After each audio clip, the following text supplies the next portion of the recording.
Prezados irmãos, todos que nos acompanham pela nossa página do Facebook, neste quarto domingo da Quaresma, a Igreja nos propõe celebrarmos a alegria daqueles que creem, a alegria daqueles que são discípulos, a alegria daqueles que foram batizados e assim resgataram pelo sangue e pela água a dignidade de filhos de Deus. Queridos irmãos, domingo passado nós vimos o evangelho da samaritana. E a samaritana, no fim do encontro com o Senhor, exclama com o testemunho de vida que Jesus é o Messias. Ela anuncia, depois do encontro, ela anuncia o Messias. Ela torna-se uma missionária, uma discípula, porque ela aponta que aquele que ela encontrou, aquele que leu a sua vida, deu um novo sentido a ela, deu a água viva. Hoje, Jesus está novamente passou pela Samaria, hoje ele passa também e na passagem se encontra com o cego. Estejamos atentos, é Jesus que está passando. E ao passar, Jesus vê um cego de nascença. Queridos irmãos, o cego é sinal dos judeus, mas também é sinal de toda a humanidade. Sinal de nós, cada um de nós, que sem a luz do batismo somos cegos. Sem o batismo falta luz nos nossos olhos, sem o batismo falta dignidade em nossa alma. Sem o batismo não somos filhos, somos apenas criaturas. Ninguém nasce cristão, ninguém nasce católico. Nós nos tornamos filhos no Filho. Nós nos tornamos filhos pelo batismo. E pelo batismo nós nos tornamos também discípulos do Senhor. Por isso, nós somos este cego. E o cego faz um itinerário belíssimo, um itinerário de iluminação. Na verdade, o nosso próprio batismo é iluminação, é luz. Queridos irmãos, os discípulos pensavam que o cego estava pagando alguma dívida de seus pais, pensavam que o cego estava sofrendo as consequências dos pecados passados, mas lembremos, na nossa fé, nós não acreditamos que pecados do passado causem castigos em nós. Muitas vezes nós nos perguntamos os porquês da vida. Com certeza aquele cego se perguntava por que ele era cego desde nascença. Os profetas já tinham condenado aquilo que os discípulos estavam fazendo, se perguntando se o cego era cego pelo pecado dos seus antepassados.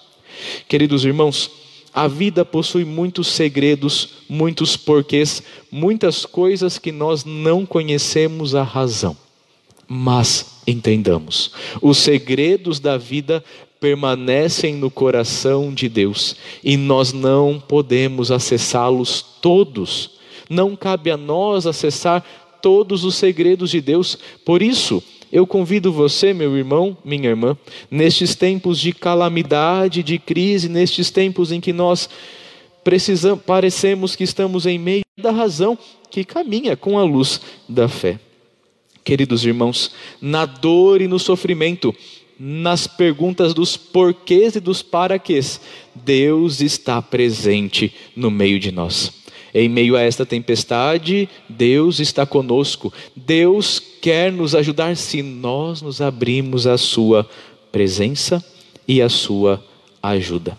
Pena que este nosso mundo não entende isso. Não entende que Deus está conosco se nós nos abrimos a Deus. Como agora? O que Deus será que está querendo nos dizer com esta pandemia? O que será que Deus está querendo nos comunicar? Será que em meio a este pânico que se instaurou no nosso país, será que nós estamos conseguindo olhar e ler nas entrelinhas desta enfermidade, desta pandemia, o que Deus quer de nós? O para quê? Jesus, com o barro, junta o barro e a saliva que é sinal da vida, a saliva que é sinal da vida transmitida. Jesus com o barro e a saliva repete o gesto lá do Gênesis. Ou seja, aquele homem que era cego, que não conhecia o Messias, que não conhecia o Salvador, recebe a vida como Deus deu a vida a Adão no Gênesis. E Jesus dá a vida ao cego. Não esta vida que o homem já tinha, a vida biológica, mas dá o sentido da vida. E quando o cego recebe o sentido, ele recebe a vida toda, a vida por inteira. Ele para, ele respira e ele diz: agora eu tenho vida, porque agora eu tenho o sentido da minha vida. Queridos irmãos, aqui está o itinerário do discípulo de Jesus Cristo. O cego, sinal de todos nós, sinal também do discipulado. Era cego, não enxergava, faltava ali a luz do batismo, a luz da pertença, da incorporação. O cego então é lavado, o cego então é tocado por Jesus, o cego recebe o barro e a saliva, nós recebemos o batismo, renascemos e ao renascermos nós enxergamos. Enxergamos o quê? Enxergamos o que o cego enxergou, enxergamos que Jesus é o Messias. Agora, queridos irmãos, quando enxergamos que Jesus é o Messias, não somente ver, mas quando enxergamos com o coração que Jesus é o Messias, a nossa vida passa por uma verdadeira transformação.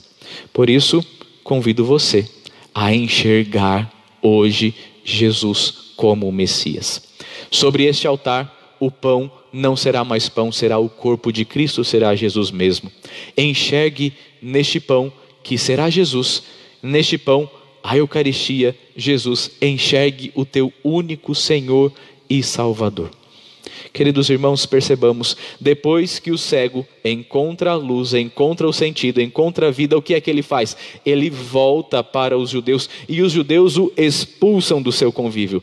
Quando nós acreditamos em Deus, nos apegamos a Jesus, o mundo nos expulsa. Mas não tenhamos medo, lembremos do que Jesus nos disse: coragem, eu venci o mundo. Não tenhamos medo da morte da carne, do corpo, não tenhamos medo de sermos rejeitados, não tenhamos medo de não sermos aceitos, não tenhamos medo de sermos olhados assim de canto de olho, aquele olhar condenatório, discriminatório. Olha, é um católico, olha, ele reza, olha, ele quer ser santinho. Não tenhamos medo disso.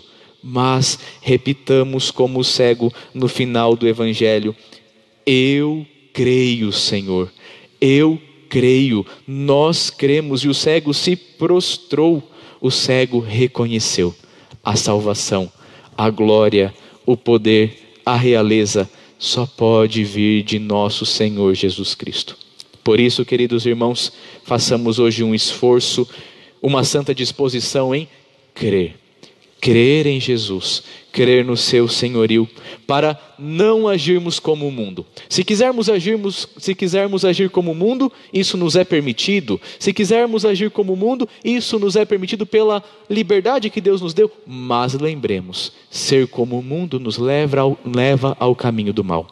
Ser como Deus, ser para Deus, ser com Deus é difícil, é extenuante, nos exige sacrifício, mas nós temos a recompensa que é o céu. Não é fácil, não basta querer, é preciso agir, é preciso a graça. Por isso hoje, como este cego, gritemos implorando o senhorio de nosso Senhor. Busquemos esta graça, busquemos fazer este itinerário da iluminação que vem pela fé, pelo batismo. Procuremos valorizar o nosso batismo e nos perguntemos: o que é que como batizado eu posso fazer a mais? Neste tempo de pandemia, mesmo sem sair de casa, posso viver melhor a minha fé e posso me decidir em buscar a graça, para que buscando a graça eu seja também fonte de graça para meus irmãos. Queridos irmãos, para concluir, uma reflexão sobre os tempos que nós estamos vivendo. Comentei há pouco no Evangelho que os mistérios da vida estão incutidos no coração de Deus e nem sempre temos as respostas. Nestes tempos de pandemia, nós temos pedido algo a Deus incessantemente, que é justo, bom e necessário. Nós temos pedido o fim desta pandemia. Nós temos pedido que as coisas melhorem, nós temos pedido para que Deus tenha misericórdia de nós. E assim deve ser a nossa oração. Precisamos sim pedir pelo fim da pandemia, pelo nosso bem. Está certo? A igreja nos orienta. Esta semana a igreja lançou um documento nos orientando como viver a penitência, a quaresma E o primeiro ponto é justamente esse: pedir pelo fim da pandemia. No entanto, percebamos, e depois do fim da pandemia, como é que nós vamos voltar a viver? Será que nós estamos pedindo o fim da pandemia para voltarmos a viver como antes? Será que é isso que Deus espera realmente de nós? Será que nesta chaga que está se abrindo no coração da humanidade, será que nesta provação nós vamos sair os mesmos? Repare, queridos irmãos, qual é o mandamento que no nosso mundo como um todo, na nossa sociedade, no nosso país, na nossa cidade, qual é o mandamento que mais é desobedecido? Não matar? Não furtar? Não cobiçar o próximo? Não. O mandamento mais desobedecido é o primeiro. Nós não estamos amando a Deus acima de todas as coisas. Será que esta pandemia não é um alerta? Um alerta para este mundo que está vivendo como se Deus não existisse?